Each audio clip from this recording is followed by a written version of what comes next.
श्रीमद् भगवत गीता मानवता के लिए एक अद्भुत बात है। खुद को मैनेज करने के लिए, ज़िंदगी को मैनेज करने के लिए और स्वयं के सशक्तिकरण के लिए, अपने आप को शक्तिशाली बनाने के लिए। तो भगवत गीता का सबसे महत्वपूर्ण अंग कौन सा है, उसका सबसे महत्वपूर्ण भाग कौन सा है और उसका सबसे महत्वपूर्ण जो पार्ट है वो आप सब समझ गए होंगे। वो बात करते हैं हम लोग कर्म योग की। जो आपको करना है उसको कीजिए और क्या फल होगा उसको ईश्वर के ऊपर, ब्रह्मांड के ऊपर छोड़ दीजिए। उसके ऊपर आप चिंता मत कीजिए, उसके लिए आप परेशान मत होइए। तो क्या इसका मतलब ये है कि हम लोग जो हार मान लें और भाग्यवादी बन जाए कि जो किस्मत में होगा वो मिल ही जाएगा? फिर कर्म ही क्यों करें, एक सवाल उठता है। Why should we work only then?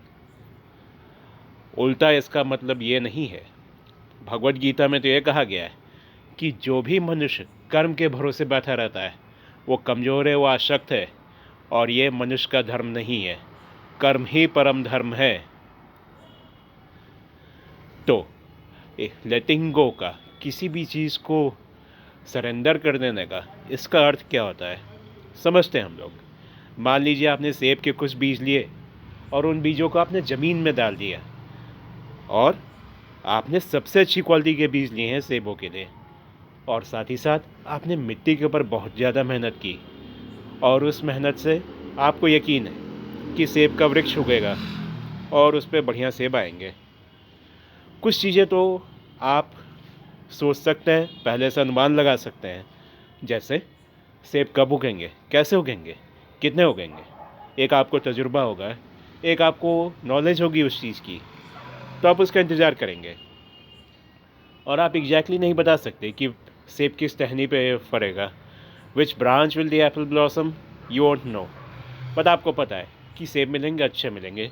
कितने मीठे मिलेंगे, कितने अच्छे मिलेंगे, ये नहीं पता, लेकिन आपको एक भरोसा है, एक बिलीफ है।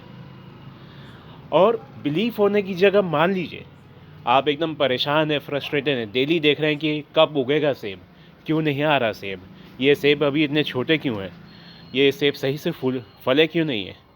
तो क्या होगा, एंड में हो सकता है कि आप इतने फ्रस्ट्रेट हो जाए और आप इतने निराश और हताश हो जाए कि आप पेड़ को ही छोड़ देंगे। आप बोलेंगे इस पेड़ में मेहनत करने का कोई फ़ायदा नहीं है, छोड़ो चलते हैं। क्या पेड़ ख़राब है?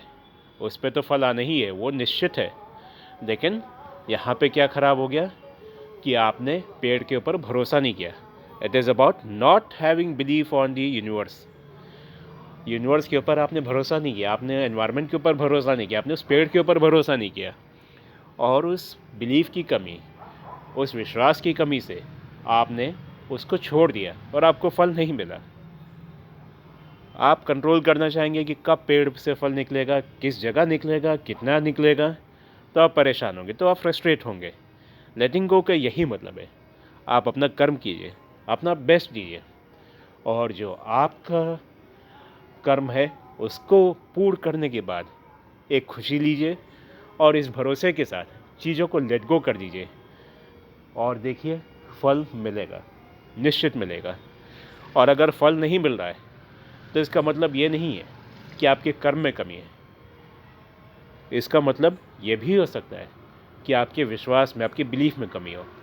और कई बार विश्वास में भी और कर्म में, दोनों में कमी होती है। लेकिन कभी भी उस चीज़ को भाग्य से, नेवर को relate that thing with luck if you are not getting the results. ये कभी भी भाग्य के ऊपर नहीं है। It may be a lack in your efforts और may be a lack in your belief. So work on both. आपको दोनों पे काम करना साथ साथ, simultaneously. Have a great day and a great life everyone.